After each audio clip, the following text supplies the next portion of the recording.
Hey everyone, and welcome. Today, we are cracking the code on a really powerful piece of German grammar, the genitive case. Now, I know it might sound a little intimidating, but trust me, it's the key to making your German sound way more polished and precise. By the end of this, you'll see it's not so scary after all. Let's jump in. Okay, first things first. Let's just start with a simple question. How would you say the woman's car in German? Just take a second and think about it. The answer to this one little question, well, it's the key that unlocks the entire genitive case. And the answer lies right here, with the genitive case. You see, its main job is to show possession, or who something belongs to. That's why we call it the whose case. It's all about answering the German question, wessen. Think of it as the German equivalent of adding an apostrophe s in English. So, to use the genitive correctly, you first need the right tools. And in German grammar, what are the most important tools? It's always the articles, right? So let's take a look at how they change for this specific case. All right, take a look at this chart. Ignore everything else for now and just focus on that bottom row, the genitive. You'll notice two new forms here. For masculine and neuter nouns, the article becomes des, and for feminine and plural nouns, it becomes der. These are the key forms you absolutely need to remember. Okay, let's actually put those articles to work. We're going to start with the number one most common job of the genitive, showing that one thing belongs to another, and there's a really simple, powerful formula for this. The process is actually super simple. You start with the thing that's owned, in this case, das Auto. Then you identify the owner, die Frau. Now to connect them, you just change the owner's article into the genitive. So die Frau becomes der Frau, and we get das Auto der Frau. That literally means the car of the woman, or more simply, the woman's car. See? Easy. Let's look at another example in a full sentence. Das Display des Handys ist kaputt. So we have the display, and it belongs to the phone. Das Handy is a neuter noun, so its article changes from das to des. See the pattern? And yeah, you probably noticed that extra s on handys. Don't worry, we're going to talk about that in just a moment. So what about people's names? Well, guess what? It's even easier. You just add an S directly to the end of the name, like in Benjamin's Wohnung or Maria's Familie. But here's the most important thing to remember. Unlike English, you never use an apostrophe in German for this. Seriously, just add the S and you're done. All right, on to the second major function of the genitive. This one is all about using it with a special group of prepositions. I like to think of these as gatekeepers that basically demand you use the genitive case whenever they show up. So whenever you see one of these words, a little alarm should go off in your head.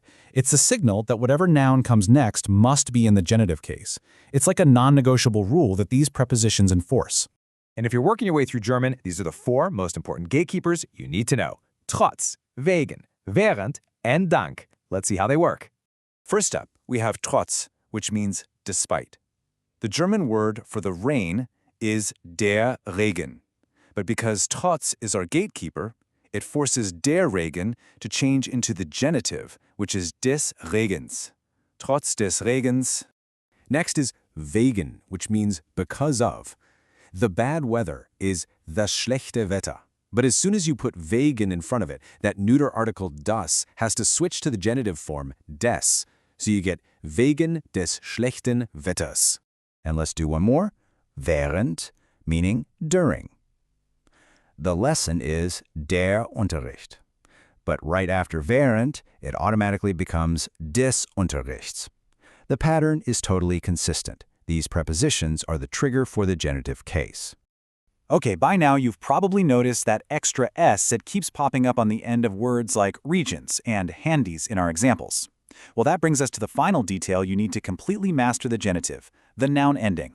So here's the rule. Masculine and neuter nouns in the genitive case, and only those two genders, get an extra s or es added to the end of the word itself. Feminine and plural nouns, you don't have to worry about this at all. So when do you use s versus es? Well, here's a pretty good rule of thumb. You add es for short one-syllable nouns, like das Haus becomes des Hauses, or for any noun that already ends in an s sound. For pretty much all other nouns, especially longer ones, just a simple s is exactly what you need. Okay, so we've covered all the rules, but now we get to the most important part. When do you actually use the genitive? Because in modern German, there is a huge difference between how people speak and how they write. And here's the key takeaway. In everyday spoken German, you'll often hear people use the dative case as a kind of shortcut. But in written German, we're talking emails, reports, books. The genitive is still the absolute gold standard. Using it correctly is a clear sign of a more professional and educated style. Just like this sentence says, when we're writing, we should absolutely make sure to use the genitive. It's a really clear marker that you have a sophisticated command of the language. It shows you know the rules, and you can use them with elegance. So let's just recap the essentials real quick. 1. The genitive answers wessen, or whose. 2. Its main jobs are to show possession between two nouns and to follow those special gatekeeper prepositions like trotz, wegen, and während. And 3. Most importantly, it's your secret weapon for professional, polished, written German. You see, mastering the genitive isn't just about learning some obscure grammar rule. It's about adding a seriously powerful tool to your communication toolkit. So go ahead, start using it in your writing, and I promise you will see the difference it makes. Thanks for watching.